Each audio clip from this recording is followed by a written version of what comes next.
I want to talk about, though, the outrage the Republicans feel, the contradictory standards that the Democrats are undertaking, just the entire audacity of the American left in pursuing this impeachment. To start with, getting the idea that one thing that that you were hearing in the quotes a moment ago from Devin Nunes, he's got in front of him the two witnesses for that day. Those two witnesses were our State Department people. They were there. The first witnesses, the ones that Democrats thought would be the best possible witnesses to have the American public see. To summarize what we learned yesterday after those the entire day of impeachment hearings, we learned nothing that is even remotely could remotely justify even holding impeachment hearings, let alone moving toward impeachment. These two clowns knew nothing. But I want to focus on three things about what these people had to say, and Adam Schiff made the point, really. Adam Schiff was trying to hold them out. Adam Schiff and also the other Democrats questioning, hold these two out as just, the epitome of what State Department people are supposed to be like, the epitome of how we do foreign policy. Many of the questions were kind of drooling all over them, groveling. Can you please tell us what a good statesman does? They're trying to attack President Trump and his policy with respect to Ukraine. One point you heard Devin Nunes make just a moment ago, and I want to elaborate on, is the idea that part of what this impeachment inquiry is about is the idea that the Democrats believe, the deep state type Democrats believe in the State Department, throughout federal agencies in Washington, they believe that foreign policy is whatever the ruling elites want it to be. This is one of the central questions of this entire impeachment inquiry. Who has power in our country to create foreign policy, to carry out foreign policy? Is foreign policy whatever the State Department, bow-tied, intellectual, Ivy League, long-term intellectual virtue signalers say it is? Or is foreign policy set, as the Constitution requires, by the president? And this is a core issue. Devin Nunes is making it clear, other commentators were, but much of what these people testifying for the Democrats trying to bring about the impeachment of the president, much of what they're trying to argue is that President Trump was engaging in the wrong policy. He shouldn't have this policy with respect to the Ukraine. He should have this policy. He shouldn't be doing this. He should be saying that. He shouldn't say this. We decide what he says. We've talked about in the show many times, leftism is ultimately at its core about arrogance. Leftism is about power and arrogance and control. The left believes they are the ruling elite. They are entitled to be in charge of foreign policy. They're entitled to be in charge of foreign policy. That's what they think. And so, because they think that, they cannot believe that President Trump came along and changed policy toward the Ukraine. So, to start with, it's a battle about who really sets and solves foreign policy. One of the witnesses you saw sitting there yesterday at the impeachment hearing was this guy who is the acting, again, I'm not sure why he's only acting, but he is the acting ambassador to the Ukraine. And he is just a typical, almost central casting type character. And he's the one, as the left listened to him talk in the basement in secret in the Capitol, decided would be a really, really, really good guy to have out there. So Bill Taylor, the guy's name, he is an anti-Trump impeachment witness. One thing about him, Bill Taylor, now this is the acting ambassador to the Ukraine, he testified, or he actually previously had led a group to the Ukraine earlier this year, led a group to the Ukraine, a delegation to the Ukraine that is a George Soros-funded organization that has Hunter Biden on its small chairman's council. Do not let Bill Taylor's title dupe you into thinking that he's an expert on foreign policy. He may know things about the Ukraine. He may know people in the Ukraine. He may know the history of the Ukraine, but this is a guy who's friendly with, locked arms with, the George Soros mindset. he's leading a George Soros-funded group over to the Ukraine, a group on which Hunter Biden sits on the small chairman's council.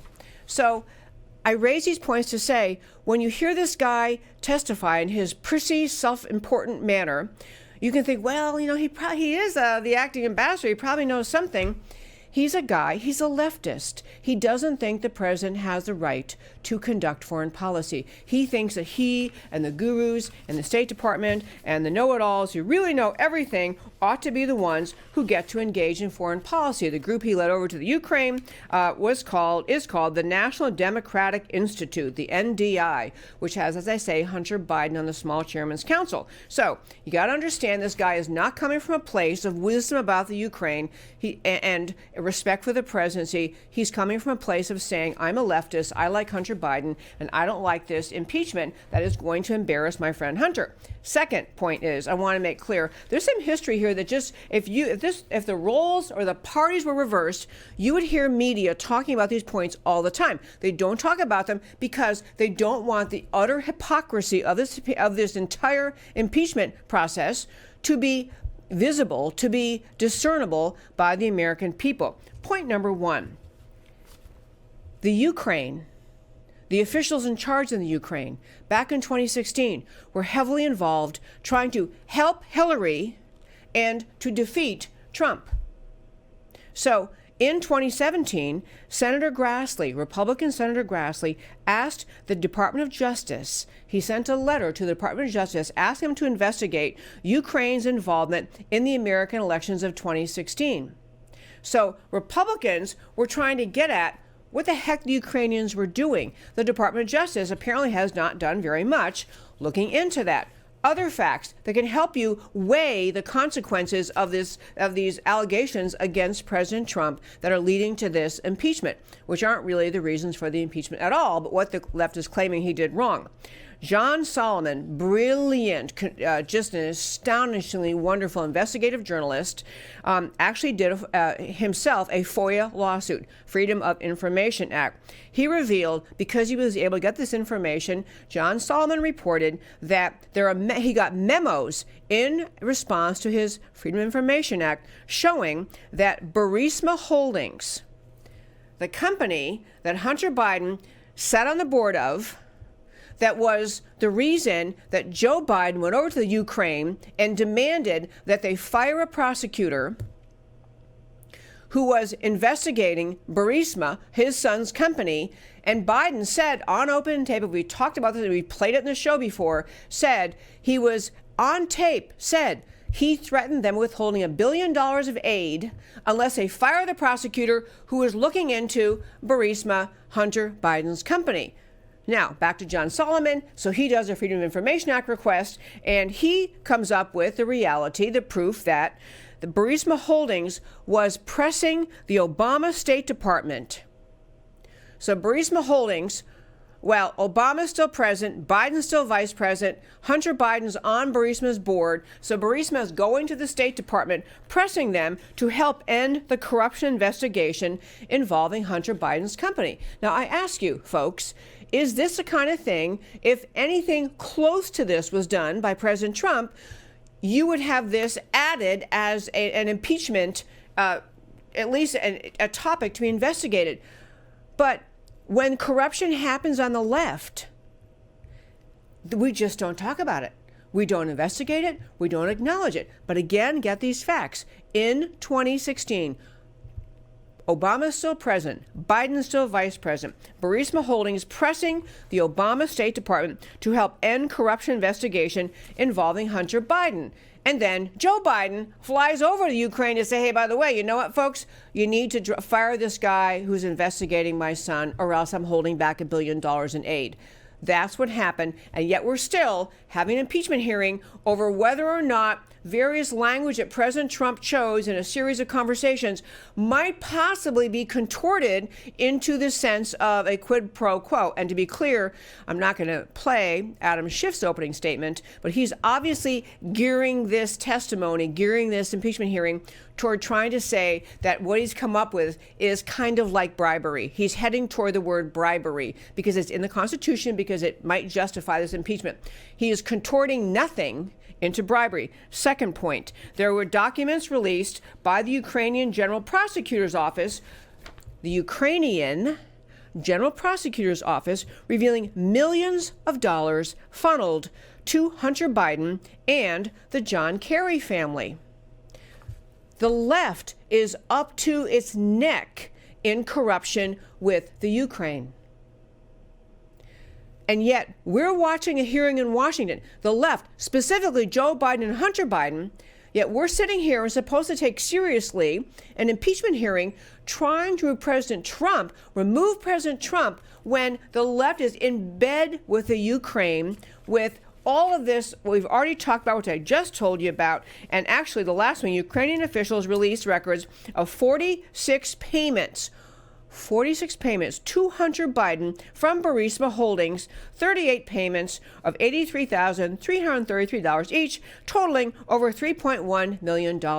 So Ukrainian officials are willing to acknowledge Burisma is paying Hunter Biden $3.1 million. The guy got paid $50,000 a month to sit on this board. I mean, there's a lot of people in America who would take that job. I raise all these points to say this. The hypocrisy, the word hypocrisy isn't even strong enough. The astonishing audacity, the gall of Adam Schiff, Nancy Pelosi, the entire Democrat representation in the Congress, sitting there thinking it's okay to go after the president over, I'm telling you, nothing, over the only way they can even contort conversations, which President Trump releases the transcripts. He shows you what he said. There's nothing to it. No money to it, no changing hands, and yet you have willing to pursue impeachment when all of this corruption, collusion, entanglement between Hillary and the Ukrainians, and Hunter Biden and the Ukrainians, and Joe Biden and the Ukrainians, and John Kerry's family and the Ukrainians just sits there, and everybody acts like we can't talk about that. And they don't talk about it because the Democrat Party never really gets held accountable. And this is why we must have, which segues well into my last point in this segment, we must have a strong backbone Republican Party in Washington standing up against this impeachment. We have had a few true, genuine heroes in this House impeachment proceeding. We have, of course, you just saw Devin Nunes, stellar, rock star, clarity, substance.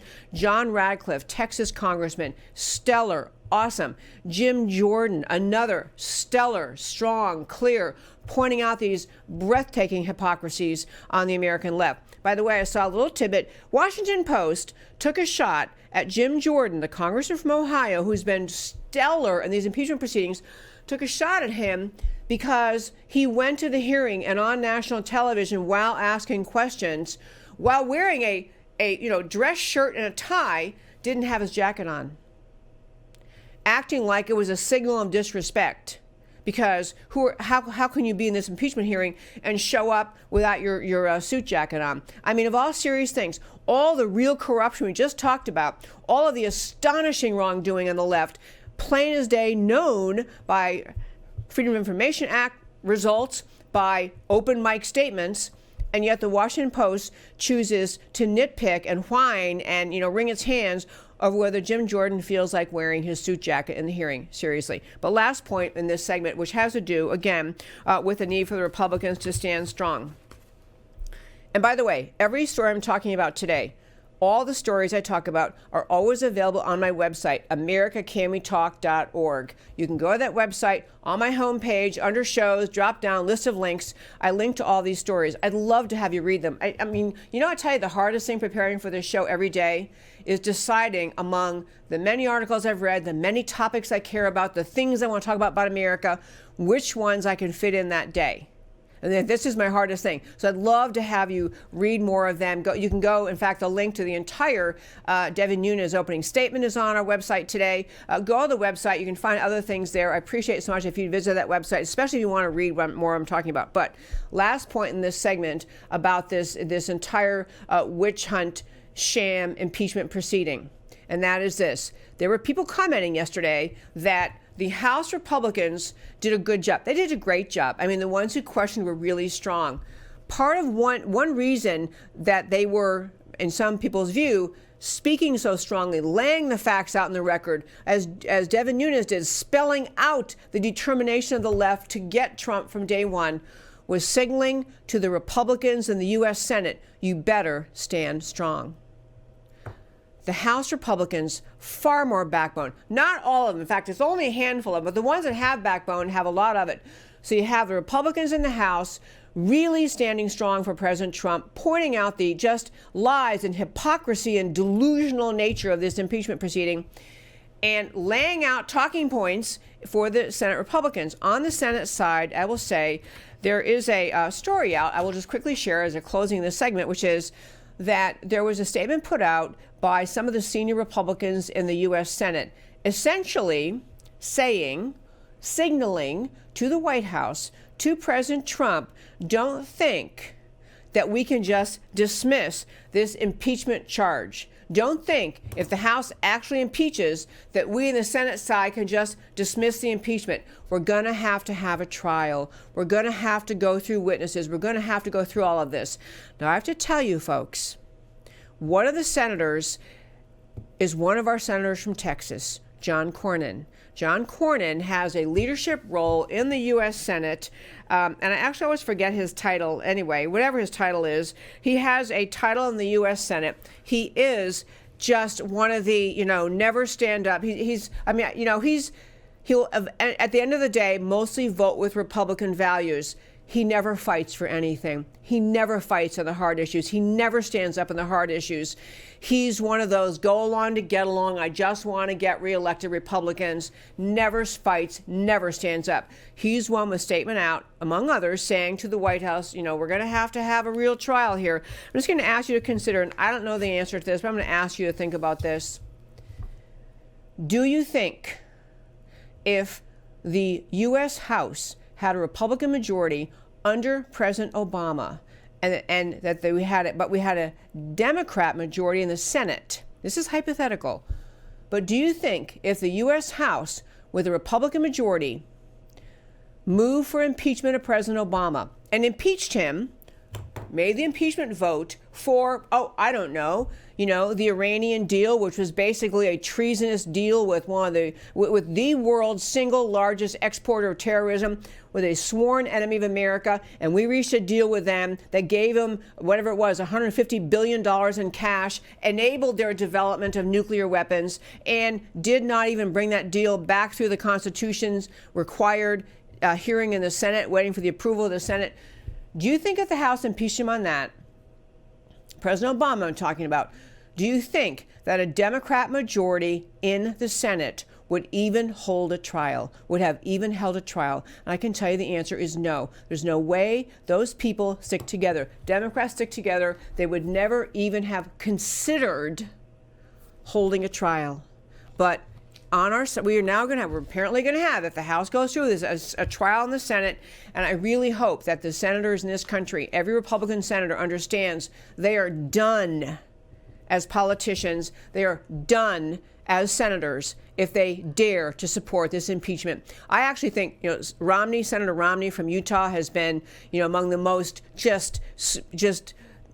I can't even find words that you're allowed to say on air, just jelly-spined, traitorous, nefarious, undermining, smug, virtue-signaling, outrageous guy in the U.S. Senate. I would love, from the state of Utah, if you could have literally a caravan of voters get up to Washington and tell him to his face, don't you dare vote for this impeachment. The people of Utah ought to be pummeling the Republicans in Utah, pummeling Romney's office with messages saying, don't you dare orchestrate this impeachment vote to get Trump out in the Senate. Don't you dare vote to impeach our president. I hope they can do that.